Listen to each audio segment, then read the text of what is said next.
മുമ്പേ ആ വചനം ഞാൻ ഒന്നുകൂടി ഓർപ്പിക്കുന്നു. എഹെസ്കേൽ 37 നമ്മൾ അന്ന് പറഞ്ഞത്. അവിടെ എന്താ പറഞ്ഞത്?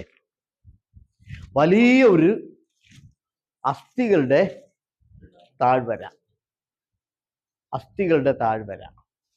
ആമേ. പ്രവാചകനോട് ചോദിച്ചു, ഈ അസ്ഥികൾ ജീവിക്കുമോ? പ്രവാചകൻ പറഞ്ഞു, എനിക്ക് അറിയില്ല കർത്താവേ, നീ അറിയുന്നു. അതെന്താ ജോർജ് അങ്ങനെ പറഞ്ഞത്? എനിക്കറിയില്ല കർത്താവേ, നീ അറിയുന്നു അല്ലേ? സ്തോത്രം. എന്താ അങ്ങനെ പറഞ്ഞത്? അസ്ഥികൾ ജീവിക്കുമോ? എനിക്കറിയില്ല. അയാൾ പറഞ്ഞ കാര്യം എന്നാ? അസ്ഥികൾ ജീവിക്കത്തില്ല. കാരണം അസ്ഥികൾക്ക് ജീവൻ ഉണ്ടാകണമെങ്കിൽ എന്ത് ചെയ്യണം? അസ്ഥികൾ മടങ്ങി വരണം. കാലിന്റെ അസ്ഥി ഒരിടത്ത് കിടക്കുന്നു, കൈ ഒരിടത്ത് കിടക്കുന്നു, തല ഒരിടത്ത് കിടക്കുന്നു. ഇത് മടക്കിക്കൊണ്ടുവരാൻ ആർക്കും പറ്റത്തില്ല. കാരണം വർഷങ്ങൾ കഴിഞ്ഞ് ആയിരക്കണക്കിന് 10,000-കണക്കിന് ആളുകൾ മരിച്ചു കഴിഞ്ഞിട്ട് അവർ കൂട്ടമായി മരിച്ചു കിടക്കുന്ന അസ്ഥികൾ ഏതൊക്കെയാന്ന് ആർക്കും അറിയത്തില്ല. അതുകൊണ്ട് നമുക്ക് അതിനെക്കുറിച്ച് ഒരിക്കലും അത് ജീവിക്കുമെന്ന് പറയാൻ നമുക്ക് പറ്റത്തില്ല. അതുകൊണ്ടാ പുള്ളി പറഞ്ഞത്, കർത്താവേ, നീ അറിയുന്നു, എനിക്ക് അറിയില്ല. സ്തോത്രം. അപ്പൊ അസ്ഥികൾ മടങ്ങി വരണം. കാലിന്റെ അസ്ഥി, അതിന്റെ മുകളിലോട്ടുള്ള മുട്ടിന്റെ അസ്ഥി, ഇതെല്ലാം വന്ന് ചേരണം. അപ്പൊ അത് മടങ്ങി വരത്തില്ല. പക്ഷേ കർത്താവ് പറഞ്ഞു, നീ അതിനോട് വചനം പറ, ഈ അസ്ഥികൾ ജീവിക്കും. അപ്പൊ പ്രവാചകൻ വചനം പറഞ്ഞപ്പോൾ അസ്ഥികൾ മടങ്ങി വന്നു. അതിന്റെ അർത്ഥം എന്താണ്? അതിന്റെ അർത്ഥം ഒരിക്കലും മടങ്ങി വരത്തില്ല.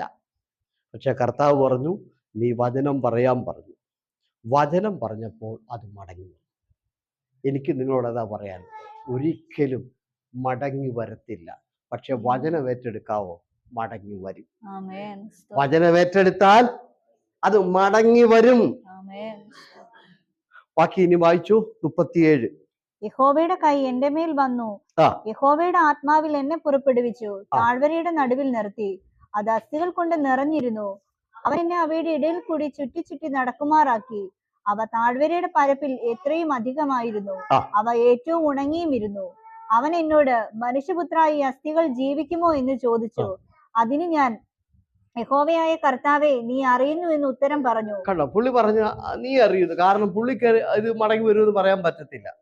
കാരണം പുള്ളിക്ക് ഇത് അറിയത്തില്ല. കൈ ഏതാ കാലേതെന്നൊന്നും എടുത്തോളൊന്നും മടക്കി വെക്കാനൊന്നും പുള്ളിക്ക് അറിയത്തില്ല കേട്ടോ. അതുകൊണ്ട് പുള്ളി എന്ത് ചെയ്യത്തില്ല. പുള്ളി പറഞ്ഞു, കർത്താവേ, നീ അറിയുന്നു, എനിക്കറിയില്ല. ഉടനെ ദൈവം പറഞ്ഞു, ഒന്ന് കേട്ടെ. അവൻ എന്നോട് കൽപ്പിച്ചത്, നീ അസ്ഥികളെ കുറിച്ച് പ്രവചിച്ച് അവയോട് പറയേണ്ടത്, ഉണങ്ങിയ അസ്ഥികളെ, യഹോവയുടെ വചനം കേൾപ്പീൻ. യഹോവയായ കർത്താവ് ഈ അസ്ഥികളോട് ഇപ്രകാരം അരുളി ചെയ്യുന്നു, നിങ്ങൾ ജീവിക്കേണ്ടതിന് ഞാൻ നിങ്ങളിൽ ശ്വാസം. കണ്ടോ, അസ്ഥികൾ ജീവിക്കും. എങ്ങനെ? വചനം അതിനെ ജീവിപ്പിക്കും. ഹല്ലേലൂയ പറഞ്ഞേ. അതിനാൽ എന്ത് ചെയ്യണം? വചനം നീ ഏറ്റെടുത്താൽ ജീവിതത്തിൽ ഒരിക്കലും മടങ്ങി വരാത്തതിനെ മടക്കിക്കൊണ്ടുവന്ന് അതിനെ ജീവിപ്പിക്കുവാൻ വചനത്തിന് ശക്തിയുണ്ട്. ഹല്ലേലൂയ പറഞ്ഞേ. ഈ രാത്രിയിൽ എനിക്ക് നിങ്ങളോട് അതാ പറയാനുള്ളത്. നിങ്ങൾ കേൾക്കുന്ന വചനം ഈ രാത്രി അത് എന്നോടാണ്, അത് ദൈവവചനമാണ് എന്ന ചിന്തയോടെ അത് ഏറ്റെടുത്ത് സമർപ്പിക്കാമെങ്കിൽ മടങ്ങി വരാത്തതിനെ മടക്കിക്കൊണ്ടുവന്ന് ദൈവത്തിന് ജീവിപ്പിക്കാൻ കഴിയും. വേറൊന്നിനും അത് കഴിയത്തില്ല.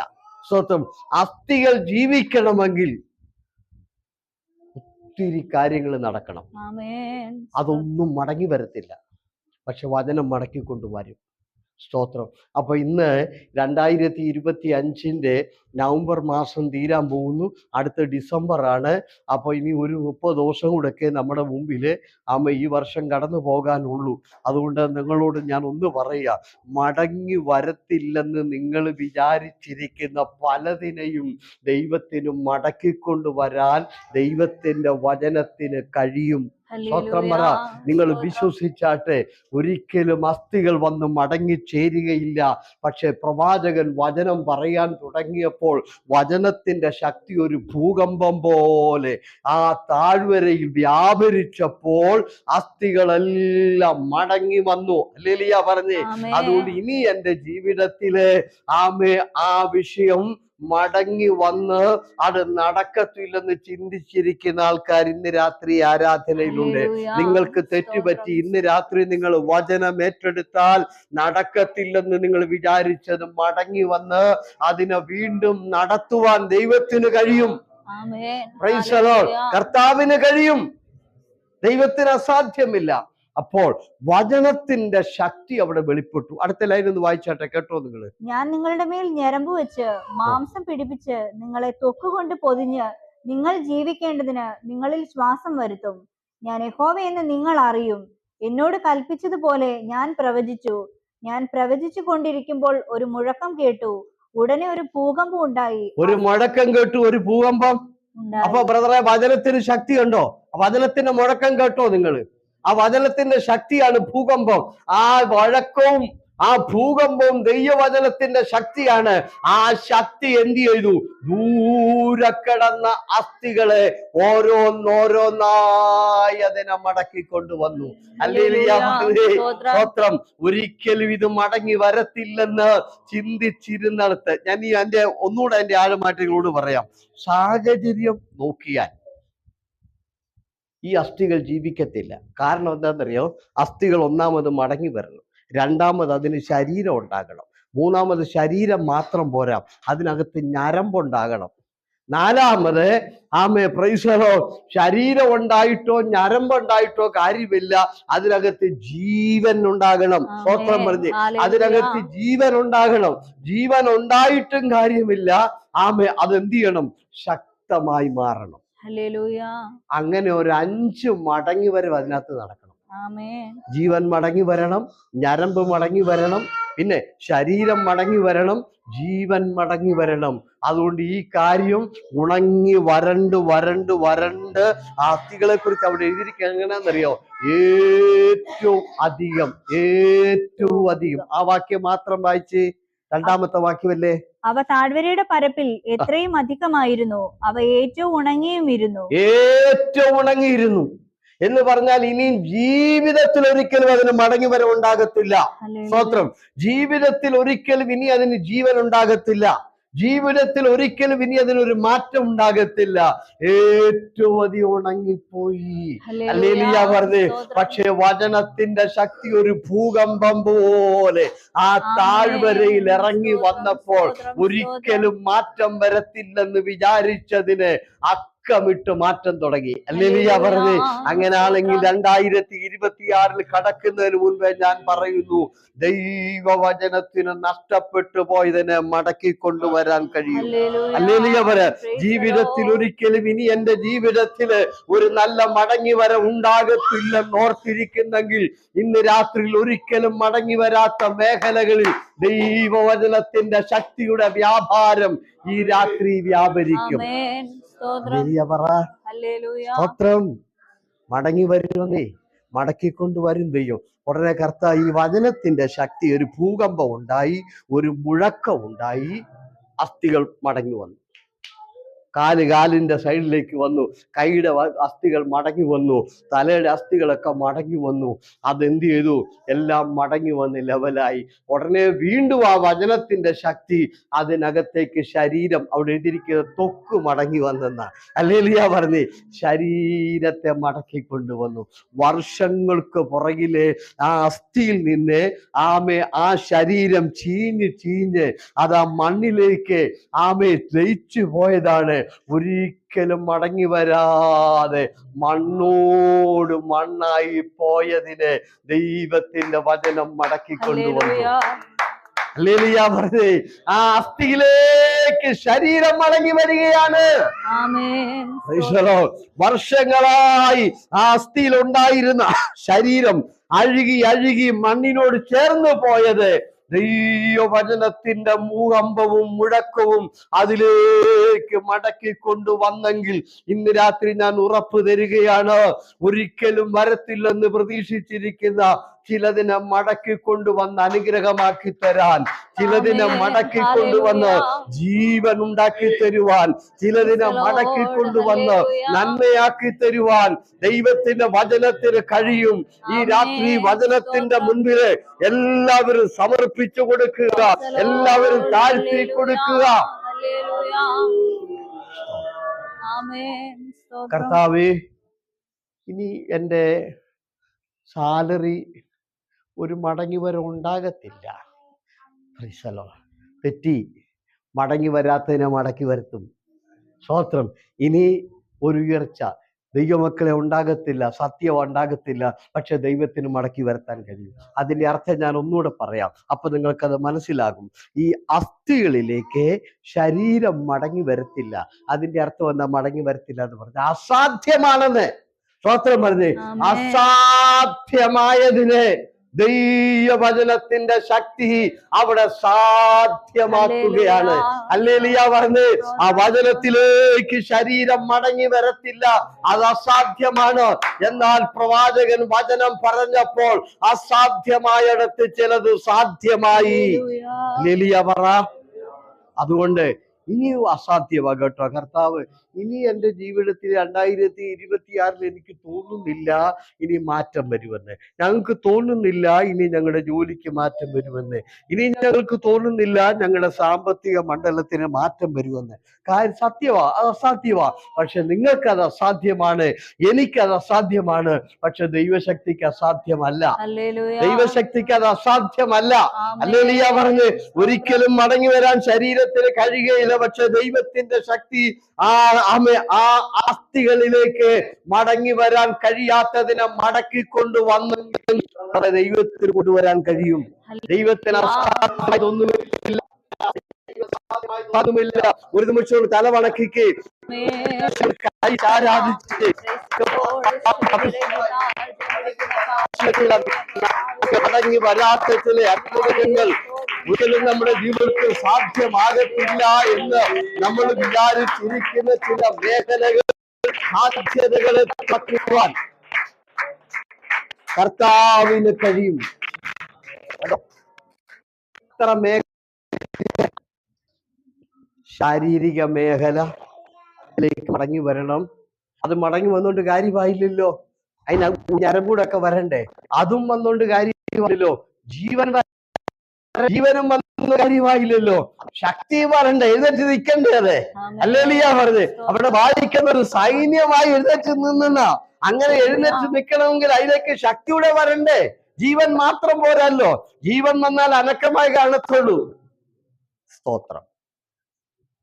അപ്പം ശരീരത്തിന്റെ മേഖലയ്ക്ക് മാറ്റം ഉണ്ടായില്ലേ?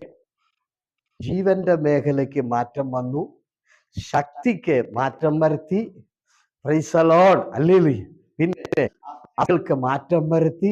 അങ്ങനെ മാറ്റം വരുത്തില്ലെന്ന് പറഞ്ഞ എല്ലാ മേഖലകളിലും വചനത്തിന്റെ ശക്തി മാറ്റം വരുത്തി. ഹല്ലേലൂയ. ഈ രാത്രി ഞാൻ ഒരിക്കലും ഓർപ്പിക്കുന്നു, എന്റെ ജീവിതത്തിൽ ഇനി മാറ്റമൊന്നും ഉണ്ടാകത്തില്ല. എന്റെ ജോലിക്ക്, എന്റെ ജീവിതത്തിൽ ഇനി മാറ്റമൊന്നും എന്റെ വീട്ടിൽ നടക്കത്തില്ല.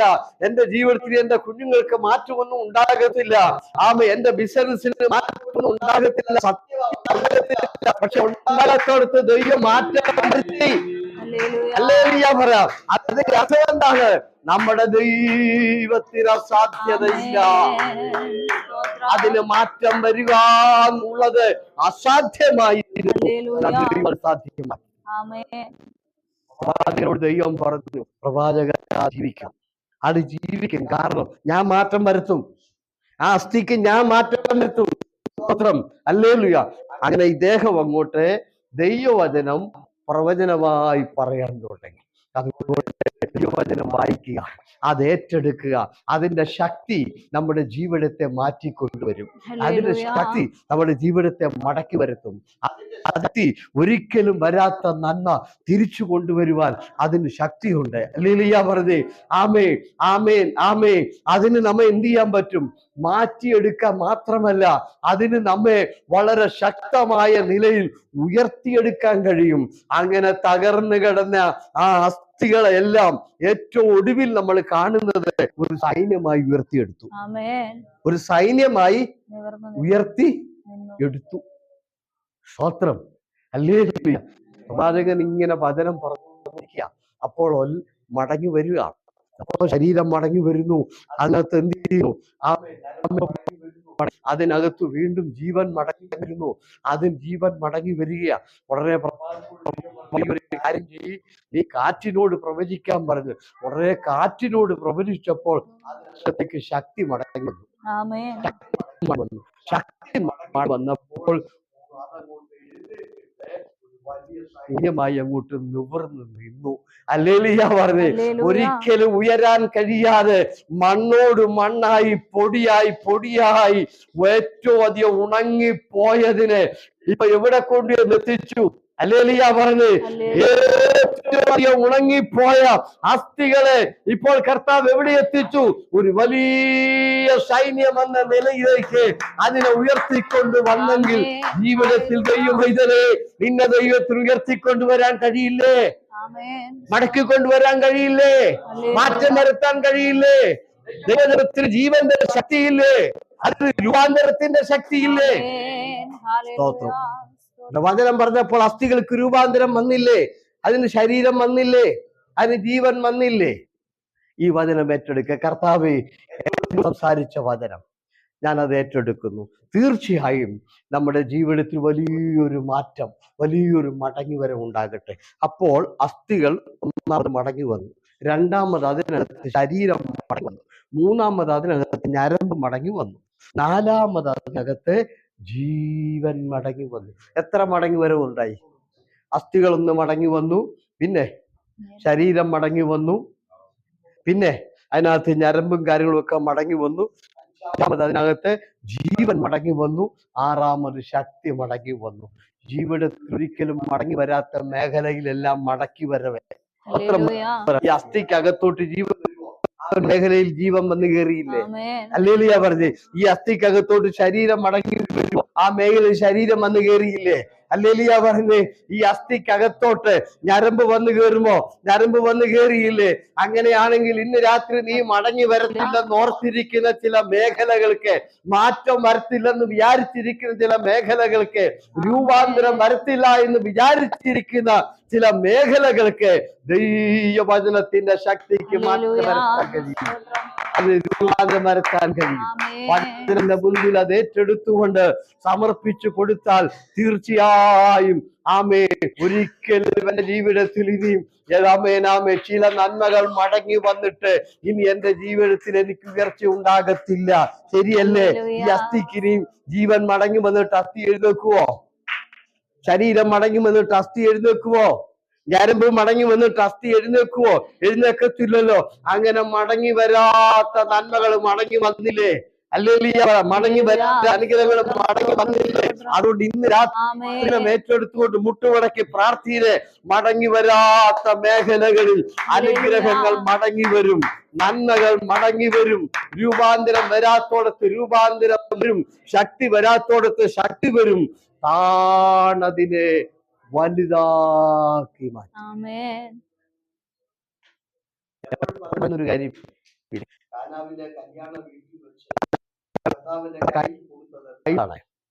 കർത്താവിന്റെ കയ്യിൽ കൊടുത്ത വില കുറഞ്ഞ പാത്രം കൽപാത്രമാണ് കൊടുത്തത്. അവിടെ നല്ല ചെമ്പ് പാത്രവും ഓട്ട് പാത്രവും ഒക്കെ ഉണ്ടെങ്കിലും കർത്താവ് പറഞ്ഞ് ആ കൽപാത്രത്തിൽ വെള്ളം കോര അല്ലേ. പിന്നെ കർത്താവിന്റെ കൈ കൊടുത്ത എന്താ കർത്താവിന്റെ കൈ കൊടുത്തേ?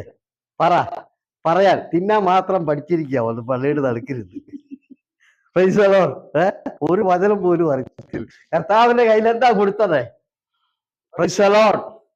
വെറും വെറും നിസ്സാരമായത്, വില കുറഞ്ഞത്. കർത്താവ് അത് വെച്ചപ്പോ ആരും അറിഞ്ഞില്ല. വെള്ളം കോരിക്കൊണ്ട് വന്നവർക്കറിയാം ഇത് വെള്ളമാണെന്ന്. അവിടെ ആരും അറിഞ്ഞില്ല. വെള്ളം വിരുന്നുവാഴിയല്ലാതെ വേറെ ആരും അറിഞ്ഞില്ല.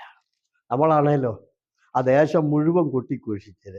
ഞാൻ ആ വീട്ടിൽ പോയി അത് ചെയ്തേ, ഞാൻ ആ വീട്ടിൽ പോയി ഇത് ചെയ്തേ, ഞാൻ അവർക്ക് അങ്ങനെ ചെയ്തേ. എന്നാ 2 രൂപ വല്ലതും കൊടുക്കും, 25,000 കൊടുത്ത നിങ്ങൾ പറഞ്ഞേ നടക്കുമല്ലേ? യേശുവിന്റെ അമ്മയ്ക്ക് ഏതായാലും സമാധാനം കിട്ടി. സ്തോത്രം. അവിടെ ആയതുകൊണ്ട് ഇന്നത്തെ IPC ചർച്ചക്കൂട്ടിലായിരുന്നു ആ തള്ള. എല്ലാ കാര്യം വിളിച്ചോണ്ട് വന്ന് സാക്ഷി പറയിപ്പിക്കുന്ന ആളെ വിളിച്ചോണ്ട് വന്നിട്ട് എന്ത് ചെയ്യും?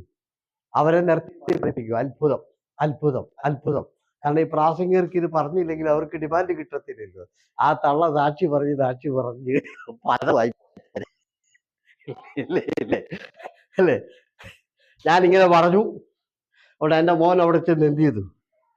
വെള്ളം വീഞ്ഞാക്കി എല്ലാ സ്ഥലത്തും വിളിച്ചോണ്ട് സാക്ഷി പറയിപ്പില്ല. Praise the lord, hallelujah.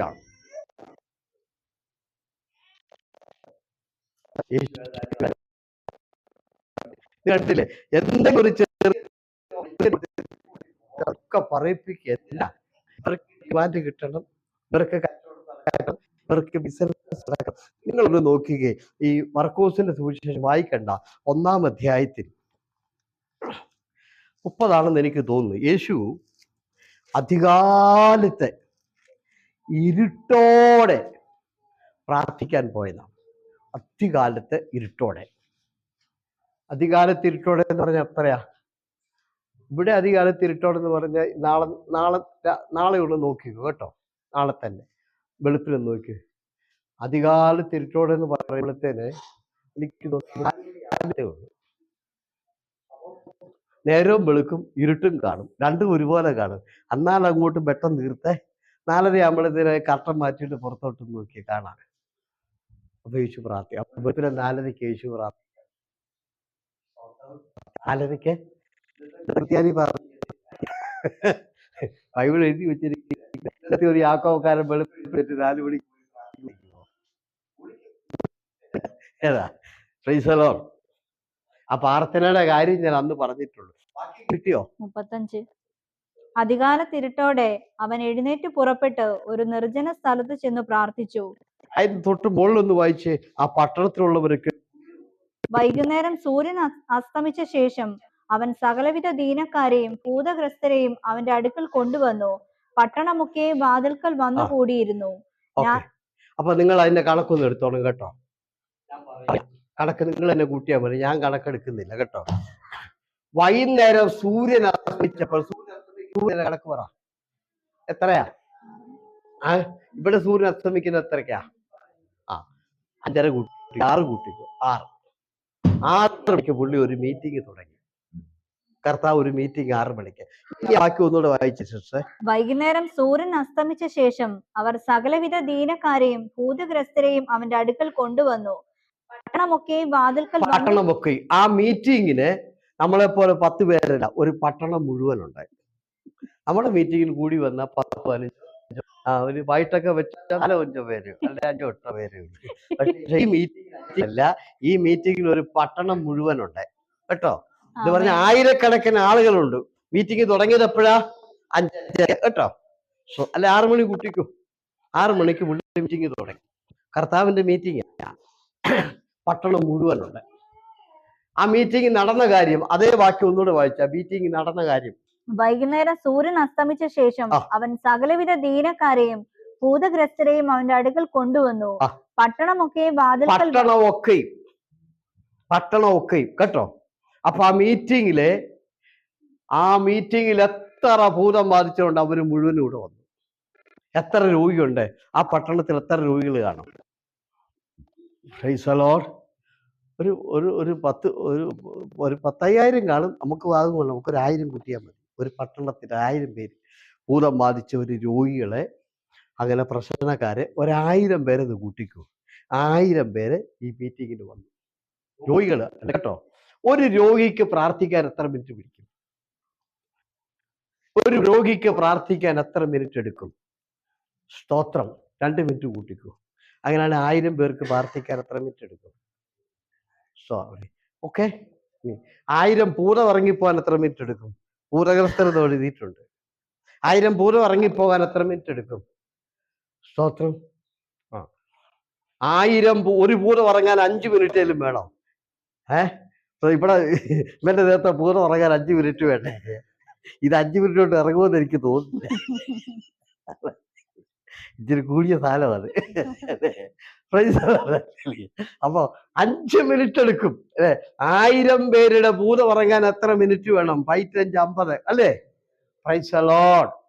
രോഗികളെ 1000 പേര്, 1000 ഭൂതഗ്രസ്തരെ അവർക്കെല്ലാം യേശു പ്രാർത്ഥിച്ചു. അപ്പോൾ ഈ മീറ്റിംഗ് തീർന്നത് എപ്പോഴായിരിക്കും?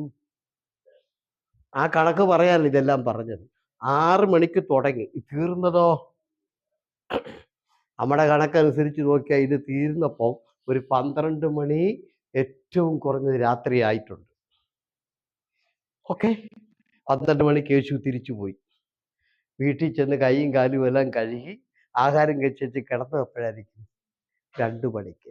അധികാലത്തെ ഇരുട്ടോടെ പ്രാർത്ഥിക്കാൻ പോയി. അപ്പൊ വെളുപ്പിന് എത്രയാ? 5:30. അപ്പൊ 2 മണിക്ക് കിടന്ന പുള്ളി എത്ര മണിക്കൂർ അന്ന് രാത്രി ഉറങ്ങി? 2:30. ആ, നിങ്ങളോ? നിങ്ങളോ? ഹല്ലേലൂയ പറഞ്ഞേ. ഞാനോ? 2:30 മണിക്കൂർ പോലും ചില ദിവസങ്ങളിൽ നമ്മുടെ യേശു ഉറങ്ങിയിട്ടില്ല. അതുപോലെ ശുശ്രൂഷയായിരുന്നു. ഹല്ലേലൂയ പറഞ്ഞേ. നമ്മൾ 8 മണി കഴിഞ്ഞാൽ പിന്നെ ആരും വിളിക്കാതിരിക്കാൻ വേണ്ടി ഫോൺ ഓഫാക്കി കളി. ഏതാ ചില പാർശ്വമാരെ നമ്മളൊന്ന് വിളിച്ച് കാര്യം പറയാമെന്ന് വിചാരിച്ചാൽ 8 മണിക്ക് പുള്ളിയുടെ ഫോൺ ഓഫാക്കി കിട്ടുകയില്ല. എനിക്ക് ഒത്തിരി അനുഭവമായിട്ടുണ്ട്. പല പാർശ്വമാരും ഞാൻ രാത്രി എമർജൻസി അത്യാവശ്യമൊക്കെ പറയാൻ വേണ്ടി വിളിക്കുമ്പോൾ ഫോൺ ഓഫാണ്. പ്രൈസ് നിങ്ങൾ കണ്ടോ? ഇപ്പൊ നിങ്ങൾ അതിന്റെ സമയമല്ല എഴുതി കൂട്ടി നോക്കൂ. 2:30 മണിക്കൂർ പോലും നമ്മുടെ യേശു ഉറങ്ങിയിട്ടില്ല. ഹല്ലേലൂയ പറഞ്ഞേ.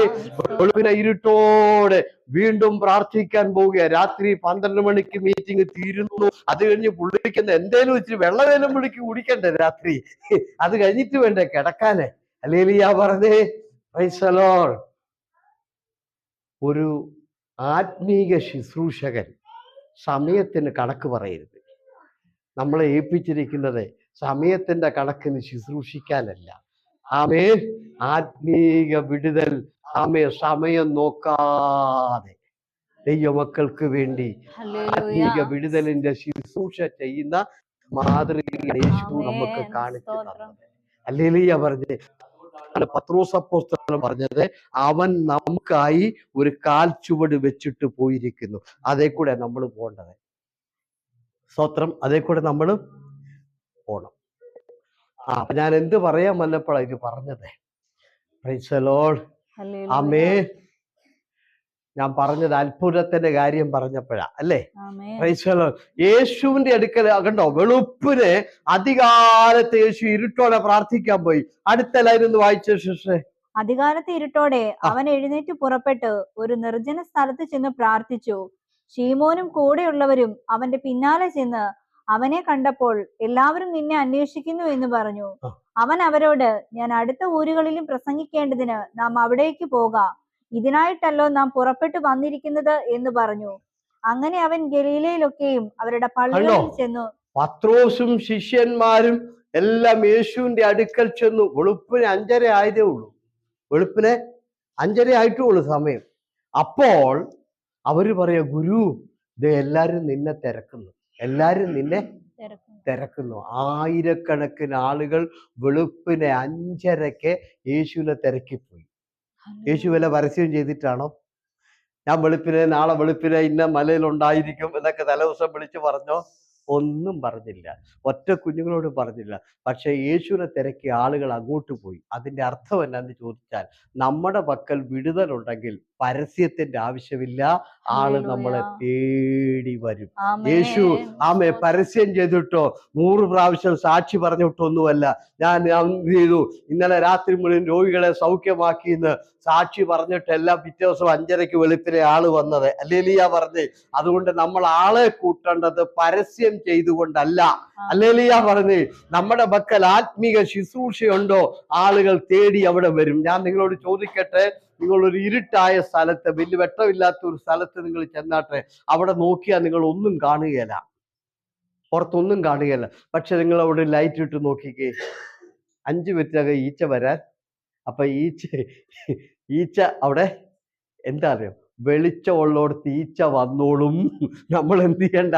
സ്തോത്രം പറഞ്ഞ് ഈച്ച തിരക്കി പിടിച്ച് പോകേണ്ട കാര്യമില്ല. ഹല്ലേലൂയ പറഞ്ഞ്. വെട്ടം എവിടെ തെളിഞ്ഞാലും അവിടെ ഈച്ചകൾ വന്നിരിക്കും. ഹല്ലേലൂയ.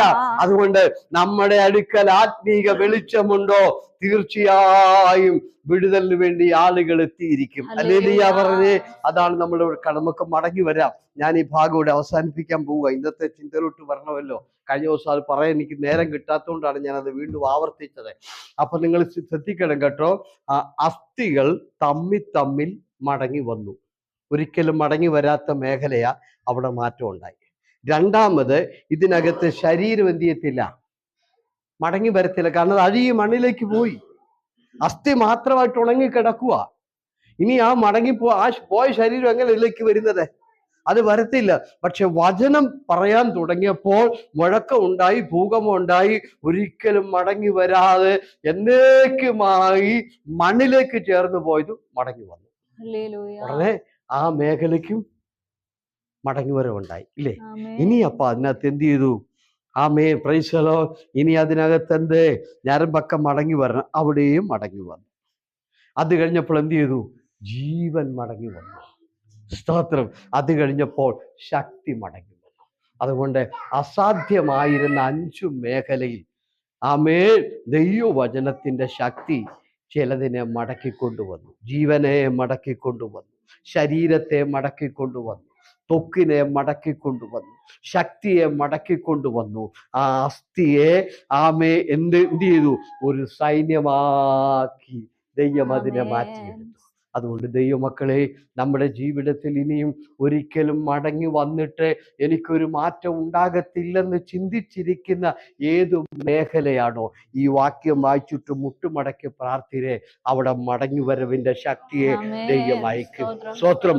അവിടെ മാറ്റത്തിന്റെ ശക്തിയെ ദൈവം അയക്കും. അവിടെ രൂപാന്തരത്തിന്റെ ശക്തിയെ ദൈവം അയക്കും. ആ അസ്ഥിയുടെ മേലെ ശരീരം മടങ്ങി വരണം. അതിനെ ദൈവം അയച്ചു. അത് മടക്കി കൊടുത്തു കർത്താവേ. അങ്ങനെയാണെങ്കിൽ ഇന്ന് രാത്രി നമ്മുടെ ജീവിതത്തിലെ അനുഗ്രഹങ്ങൾ മടങ്ങി വരും, നന്മകൾ മടങ്ങി വരും. മടങ്ങി വരാത്തതിനെ ദൈവം മടക്കി തന്നുകൊണ്ട് ദൈവമക്കളെ മാറ്റിയെടുക്കാൻ നമ്മുടെ കർത്താവിന് കഴിയും കേട്ടോ. അതുകൊണ്ട് മുൻപിൽ എല്ലാവരും ഏൽപ്പിച്ചു കൊടുക്കുക, എല്ലാവരും ഏൽപ്പിച്ചു കൊടുക്കുക. തീർച്ചയായിട്ടും ദൈവം ചില മാറ്റങ്ങൾ വരുത്തും. തീർച്ചയായിട്ടും ദൈവം ചില മാറ്റങ്ങൾ വരുത്തും. അത്ഭുതങ്ങൾ ചെയ്യും. കർത്താവിന് അസാധ്യത ഇല്ല. നമുക്ക് കുറച്ചുകൂടി ഒരു ആത്മീയ വിശാലത. ഇപ്പൊ നമുക്ക് രണ്ടാമത്തെ വിഷയം പറയാൻ സമയമില്ല. വാക്യം വേണം, ഞാൻ വായിച്ചു കേൾപ്പിക്കാം. ശമൂവേലിന്റെ 1 ശമൂവേൽ 27 അധ്യായമാണ് നമ്മൾ ഇന്നത്തെ മെസ്സേജിന് വേണ്ടി ദൈവം എനിക്ക് തന്നത്. അത് വായിച്ചാട്ടെ. 1 ശമൂവേൽ. അനന്തരം ദാവീദ്, ഞാൻ ഒരു ദിവസം ശൗലിന്റെ കൈയാൽ നശിക്കുകയുള്ളൂ, ഫെലിസ്ത്യരുടെ ദേശത്തിലേക്ക് ഓടിപ്പോകുകയല്ലാതെ എനിക്ക് വേറെ നിവൃത്തിയില്ല. ശൗൽ അപ്പോൾ ഇസ്രായേൽ. 2 കാര്യങ്ങൾ, ബാക്കി നമുക്ക് പിന്നെ നോക്കാം കേട്ടോ. ഇത് മുഴുവൻ കേട്ടാൽ ഇതിന്റെ അർത്ഥം മനസ്സിലാകത്തില്ല. 1, ഞാൻ ശൗലിന്റെ കൈ കൊണ്ട് ഒരു ദിവസം മരിക്കും. ഇതാണോ ശമൂവേൽ വീട്ടിൽ ചെന്ന് പറഞ്ഞേ? ശമൂവേൽ വീട്ടിൽ ചെന്ന് അഭിഷേകത്തിന്റെ തൈലം ഒഴിച്ചിട്ട് എന്താ പറഞ്ഞേ? ഞാൻ നിന്നെ ഇസ്രായേലിന്റെ രാജാവായിട്ട്, ഇദ്ദേഹം പറയാം ഞാൻ ചത്തുപോകും, പ്രൈസ് ദി ലോർഡ്, ഞാൻ മരിക്കുമെന്ന് ദൈവം ശമൂവേലിനെ വീട്ടിലേക്ക് അയച്ചു. ഞാന് ഇശായിയുടെ മക്കളിൽ ഒരാളെ ഞാന് കണ്ടിരിക്കുന്നു, നീ പോയി അവനെ അഭിഷേകം ചെയ്യാൻ പറഞ്ഞു. കണ്ടിരിക്കുന്നു. ആ പദം പഠിക്കണം. നമ്മളെയൊക്കെ ദൈവം കണ്ടു, നമ്മളെയൊക്കെ കണ്ടു. കണ്ട ഡേറ്റ് ഏതാ? നമ്മളെ ഡിസംബറിലാണ് കണ്ടേ. 98. സ്തോത്രം അല്ലേ? അല്ലേ? നമ്മളെ കണ്ട ഡേറ്റ് ദാവീദ് ഡേറ്റ് എഴുതി വെച്ചിട്ടുണ്ട് സങ്കീർത്തനത്തിൽ. എൻ്റെ അമ്മയുടെ ഉദരത്തിൽ പിണ്ണാകാരമായിരുന്നപ്പോൾ നിന്റെ കണ്ണെന്നെ കണ്ടു. ബ്രദറെ, ഇന്നിവിടെ വന്നത് വെറുതെ ജനിക്കുന്നതിന് മുമ്പേ നിങ്ങളെ സർവശക്തനായ ദൈവം അമ്മയുടെ ഉദരത്തിൽ പിണ്ണാകാരമാകുന്നതിന് മുമ്പേ നമ്മളെ കണ്ടവനാണ്. അന്ന് ദൈവം കണ്ടുവച്ചതാ. അന്ന് ദൈവം ദാവീദിനെ കണ്ടതാ. ശമൂവേലോട് പറഞ്ഞ് ഞാൻ കണ്ടിരിക്കുന്നു, വേഗം അങ്ങോട്ട് വെക്കൂ. അമ്മയുടെ ഉദരത്തിൽ കിടക്കും പിണ്ണാകാരമായപ്പോൾ ഞാൻ ഒരുത്തനെ കണ്ടിട്ടുണ്ട്. ഇശായിയുടെ മകനാ അത്. അവന്റെ വീട്ടോട്ട് ചെല്ലാൻ പറഞ്ഞു. സ്തോത്രം. അതുകൊണ്ട് നിങ്ങൾ ഓർക്കരുതേ യാദൃശ്ചികമായിട്ട് ഞാൻ സ്നാനപ്പെട്ടതാണെന്ന്. അല്ല, ആമേ, പ്രൈസ് ദി ലോർഡ്. നമ്മൾ ഇവിടെ വന്നപ്പോൾ എങ്ങനെയോ നമ്മൾ ദൈവത്തെ കണ്ടുമുട്ടി. എങ്ങനെയോ കണ്ടുമുട്ടിയതല്ല, ദൈവ അമ്മയുടെ ഉദരത്തിൽ കിടക്കുമ്പോൾ ദൈവത്തിന്റെ കണ്ണ് നമ്മളെ കണ്ടു വെച്ചിരിക്കുകയായിരുന്നു. ഹല്ലേലൂയ. ദൈവത്തിന്റെ കണ്ണ് നമ്മളെ കണ്ടു വെച്ചിരിക്കുക. ആ കണ്ണ് നമ്മളോട് കൂടെ ഇരിക്കുകയായിരുന്നു. ശമൂവേലോട് പറഞ്ഞു, വേഗം ചെല്ലേ, ഞാൻ ഒരുത്തനെ കണ്ടിട്ടുണ്ട്, അവിടെ ചെല്ലുമ്പോ കണ്ടവൻ ആരാണെന്ന് ഞാൻ പറയാം, അവനെ നീ അഭിഷേകം ചെയ്തേക്കാൻ പറഞ്ഞു. സ്തോത്രം. അതുകൊണ്ട് ഈ ശുശ്രൂഷ രംഗത്തൊക്കെ വന്നവരറിയേണ്ടത്, നമ്മൾ യാദൃശ്യമായിട്ട് വന്നതല്ല. വർഷങ്ങൾക്ക് പുറകെ നമ്മളെ കർത്താവ് കണ്ടതാണ്. നമ്മളെ കർത്താവ് കണ്ടതാണ്. ഈ ഇരിക്കുന്ന ഓരോരുത്തരോടും ഞാൻ പറയുന്നു, നിങ്ങളെല്ലാം കർത്താവ് കണ്ടത് ഇന്നല്ല, ഇന്നലെയല്ല, കഴിഞ്ഞ വർഷമല്ല, അമ്മയുടെ ഉദരത്തിൽ കിടക്കുന്നതിന് മുൻപേ നമ്മളെ കണ്ടവനാണ് നമ്മുടെ. സ്തോത്രം. സമയായി. അപ്പൊ പറഞ്ഞു, വേഗം അഭിഷേകത്തിന് കൊമ്പെടുത്ത് ഇഷായുടെ വീട്ടിലോട്ട് പൊക്കോളം പറഞ്ഞു. വണ്ണവും പൊക്കവും ഒന്നും നോക്കരുത്. ഞാൻ അവിടെ ചെല്ലുമ്പോൾ ഞാൻ കണ്ടവൻ ആരാണെന്ന് ഞാൻ പറയാം, അല്ലാതെ പുറമേ കാണുന്ന വലിപ്പം ഒന്ന് നോക്കി ആരെ എന്ത് ചെയ്യരുത്, രാജാവാക്കിയേക്കരുത്. അതിന്റെ അർത്ഥം എന്താ? അതിന്റെ അർത്ഥം ആത്മീകം വിലയിരുത്തേണ്ടത് പുറമേ കാണുന്നതൊന്നും നോക്കി അല്ല. പുറമേ കാണുമ്പോൾ വലിയ സ്വോത്രമൊക്കെ കാണും. കർത്താവ് പറഞ്ഞ്, അവന്റെ വലിയ മോഹവും അവന്റെ വലിയ തലയും അവന്റെ വലിയ കൈയൊന്നും കണ്ട് നീ അവനെ അഭിഷേകം ചെയ്യരുത്. ചെല്ലുമ്പം ആമേ, അഭിഷേകം ചെയ്യേണ്ടത് പുറമേ നോക്കിയിട്ടല്ല, അകം നോക്കിയിട്ടാണ്. യഹോവ ഹൃദയത്തെ ശോധന ചെയ്യുന്നു. സ്തോത്രം. നിങ്ങളാണെങ്കിലും അങ്ങനെ തന്നെ കേട്ടോ. ആരെങ്കിലും കാണുമ്പോൾ എടുത്തിയാടല്ലേ. ഫ്രണ്ട്സ്, വലിയ കോട്ടും സൂട്ടും അങ്ങനെ വലിയ ഭയങ്കരമായി ഒക്കെ കാണും. പക്ഷെ അകം കൂടെ നോക്കണം. അകം നമുക്കറിയത്തില്ലെങ്കിൽ പ്രാർത്ഥിച്ചാൽ മതി, ദൈവം നമുക്ക് വെളിപ്പെടുത്തി തരും കേട്ടോ. അപ്പൊ പറഞ്ഞു, മുഖം നോക്കരുത്, മുഖം നോക്കരുത്. അത് എന്തിനാ ശമൂവേലിനോട് അങ്ങനെ പറഞ്ഞത്? എന്തിനാ പറഞ്ഞത്? അങ്ങനെ പറഞ്ഞ എന്നാന്ന് ചോദിച്ചാൽ, ശമൂവേല് മുഖം നോക്കി അഭിഷേകം ചെയ്യും. അതുകൊണ്ടാണ് കർത്താവ് പറഞ്ഞു, നീ അങ്ങനെ മുഖം നോക്കരുതെന്ന് പറഞ്ഞ്. ഇന്ന് പലരും മുഖം നോക്കി ആ കാര്യങ്ങൾ തീരുമാനിക്കുന്ന. കാശിന്റെ വലിപ്പം നോക്കും, എല്ലാം നോക്കും, നിറം നോക്കും, ഗുണം നോക്കും, എല്ലാം നോക്കും. ഇവനെ നമുക്ക് എന്ത് ചെയ്തേക്കാം? അവിടെ ഭാഷ യേശുവിന് അങ്ങനെയല്ല, പുറകെ കിരീടം കൊണ്ട് നടന്നത്. ഇവനെ നമുക്ക് രാജാവ് ആക്കിയേക്കാം പറഞ്ഞ് അല്ലേ? Praise the Lord.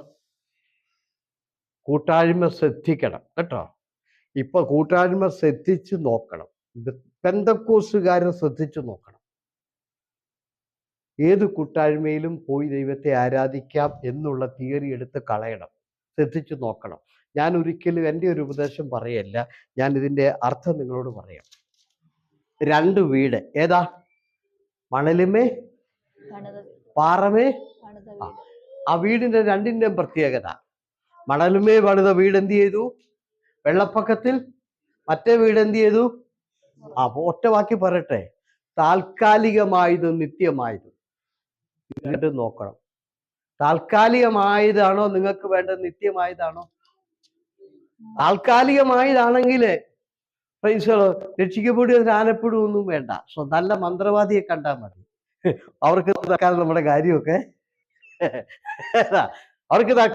കാര്യമൊക്കെ നടത്തിത്തരാൻ അവരെ കൊണ്ടൊക്കെ. നല്ല രാഷ്ട്രീയക്കാരെയൊക്കെ കണ്ടാൽ മതി. വലിയ പണക്കാരെയൊക്കെ കണ്ടുപിടിച്ചാൽ തൽക്കാലം നമുക്ക് ജീവിക്കാനുള്ളതൊക്കെ വല്ല സംഭാവനയൊക്കെ തരും. പക്ഷേ നമുക്ക് വേണ്ടിയത് നിത്യമായത് വെള്ളപ്പൊക്കത്തിന് അപ്പുറത്ത് കിടക്കരുത്. അപ്പൊ അതുകൊണ്ടാണ് ഞാൻ പറഞ്ഞത് ശരിക്കും നോക്കണമെന്ന് പറഞ്ഞത്. ഈ കൂട്ടായ്മയുടെ ഇളക്കപ്പെരിപ്പ് നോക്കരുത്, ഇതിന്റെ അടുത്താൽ. ഇനി രണ്ടാമത് നമ്മൾ കാണുന്നത് 2 വാതിൽ, ഇടുക്കുവാതിൽ, വിശാലവാതിലിന്റെ അന്ത്യം നാശവും ഇടുക്കുവാതിലിന്റെ അന്ത്യം അനുഗ്രഹവും. അപ്പൊ വാതിൽ നോക്കണം. വിശാലവാതിൽ നോക്കി ആണോ ഇടുക്കുവാതിലാണോ നോക്കണം. അപ്പൊ കൂട്ടായ്മ കാണുമ്പോൾ എടുത്തിയാടരുത്.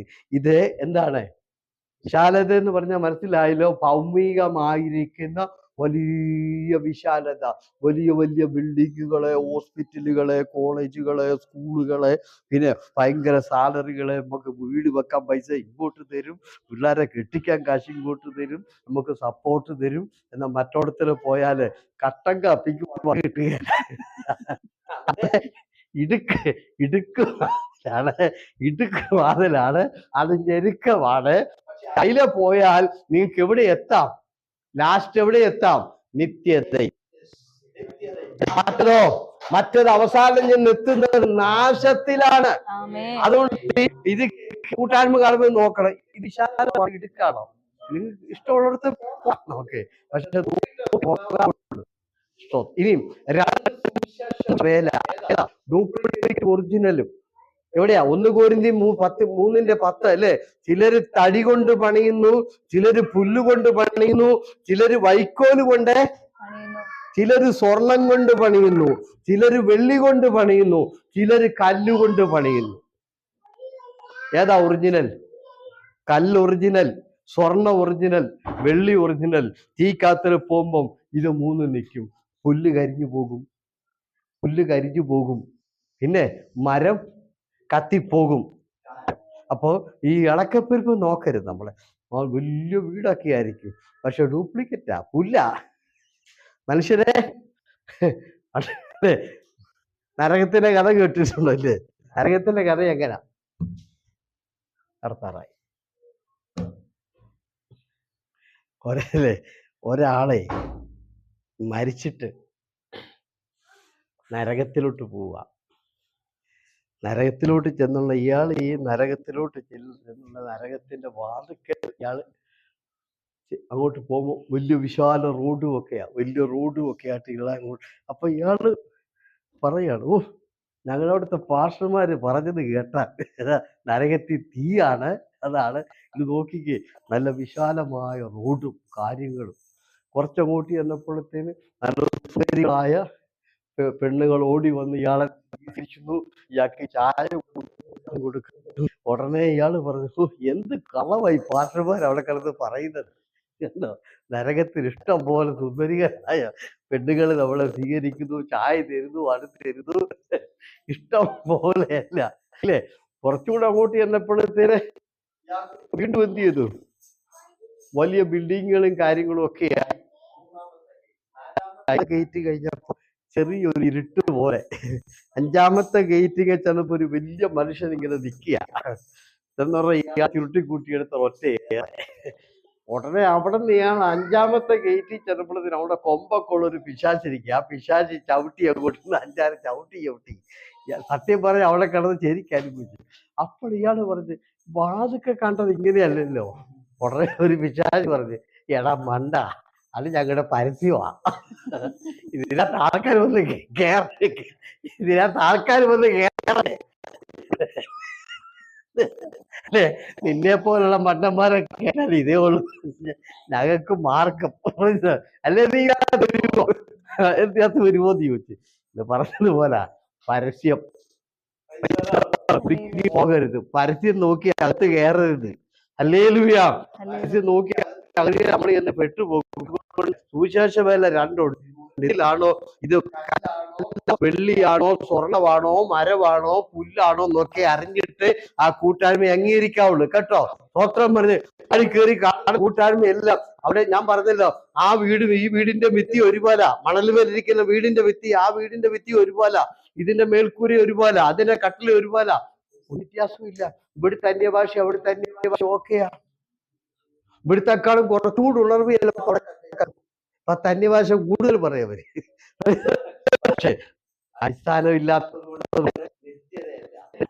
വെള്ളപ്പൊക്കം വരെയുള്ളൂ, അപ്പുറത്തോട്ടില്ല. അപ്പൊ അതുകൊണ്ട് ഞാൻ പറഞ്ഞത്, പെന്തക്കോസ്തുകാര് ശ്രദ്ധിച്ച് ഈ നാളിൽ ആരാധിച്ചില്ലെങ്കിൽ നമ്മൾ ഇറങ്ങിയത് വെറുതെ ആയിപ്പോകും. അവസാനം എന്ന് കയറുന്നത് നരകത്തിലായിരിക്കും. കാരണം തട്ടിപ്പിന്റെയും വെട്ടിപ്പിന്റെയും ഒരു വലിയ ലോകത്തിലാണ് നമ്മൾ നിൽക്കുന്നത്.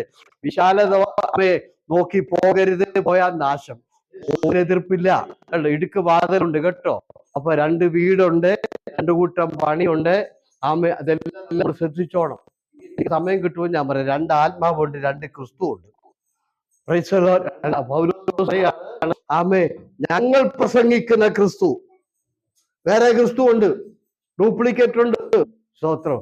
ആമേൻ. Praise the Lord. അതുകൊണ്ട് സുവിശേഷം എല്ലാം ഒരുപോലെ അല്ല. എല്ലാം എഴുന്നേറ്റ് നിൽക്കാം. നമുക്ക് അടുത്ത ആഴ്ചത്തേക്ക് ഇതിന്റെ ബാക്കിയെല്ലാം ചിന്തിക്കാം. കേട്ട വചനത്തിന്റെ മുൻപിൽ സഹോദരി സമർപ്പിച്ചാട്ടെ. 2026 പരിശുദ്ധാത്മാവ്